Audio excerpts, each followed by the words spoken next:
எனவே பயன்படுத்திக் கொள்ள வேண்டும் என்று நாங்கள் கருதுகிறோம். அதற்காக வேண்டித்தான் இன்றைக்கு இந்த உழைப்பை செலுத்துகிறோம். அதற்காக வேண்டித்தான் நம்மை பற்றி இந்த மக்களிடத்திலே கொண்டு செல்கிறோம்.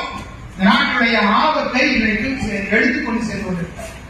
அன்பானவர்களே, நான் சொன்னதை போல இந்த நாடு மிக ஆபத்தான சூழல் இருக்கிறது.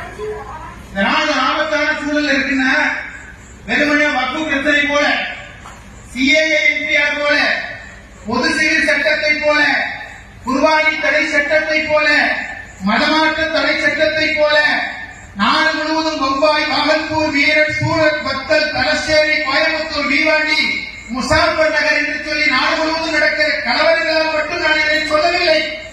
சிறுபான்மை சமூகத்து மக்களை அன்றாடம் பாதிக்கிற விஷயங்களால் மட்டும் சொல்லவில்லை. இப்போது கூட டெல்லியிலே தேவாலயங்கள் தாக்கப்படுகிறது மட்டும் சொல்லவில்லை. இந்தியாவுடைய வடமாநிலங்களிலே இருக்கிற பாதிக்கப்படுகிற ஆதிக்குடிகள் இன்றைக்கு ஒன்றிய அரசால் தாக்கப்படுவதை மட்டும் வைத்து சொல்லவில்லை. இந்தியாவில் வாழ்கிற தொழிலதிபர்கள் கூட இப்பொழுது பாதிக்கப்படுகிறார்கள். இந்தியாவில் வாழ்கிற சிறு குறு நிறுவனங்களை செய்வர்கள் இன்றைக்கு பாதிக்கப்பட்டுக் கொண்டிருக்கிறார். மோடி பெரிய இந்தியாவுடைய மிகப்பெரிய தலைவர் என்று சொன்னார். ஆனால் அமெரிக்காவில் இருக்கிற ட்ரம்பை வசியப்படுத்த முடியாத காரணத்தினால் 50% வரி இன்றைக்கு இந்தியாவில் இருக்கிற உற்பத்தி பொருட்களுக்கு அமெரிக்கா போட்டிருக்கிறது. எவ்வளவு பெரிய நஷ்டம் தெரியுமா? திருப்பூர் மாவட்டத்திலே மட்டும் வருஷத்திற்கு 65,000 கோடி ரூபாய் ஏற்றுமதி ஆகிறது. நாம் போடுற டி-ஷர்ட், நாம் போடுற பனியன் உற்பத்தி பொருட்கள் 65,000 கோடி ரூபாய் உலகம் முழுவதும் ஏற்றுமதி செய்யப்படுகிறது. இன்றைக்கு திருப்பூருடைய ஏற்றுமதி பொருட்கள் அமெரிக்கா விதித்த 50% வரியின் காரணமாக அந்த பொருட்கள் எல்லாம் இன்றைக்கு தேங்கி கிடக்கிறது. பசியான தொழிலாளர்கள் வாடுகிறார்கள். ஏற்கனவே வாரத்தில் 3 நாள் தான் வேலை கொடுத்துட்டு இருந்தான்.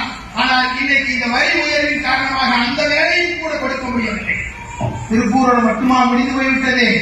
ஆம்பூரிலே சிறுபான்மை முஸ்லிம் சொந்தங்கள் KH லெதர், பைதா லெதர் என்று சொல்லி மிகப்பெரிய தோல் நிறுவனங்கள் எல்லாம் ஆம்பூரிலே செயல்படுகிறது, திருப்பத்தூரிலே செயல்படுகிறது.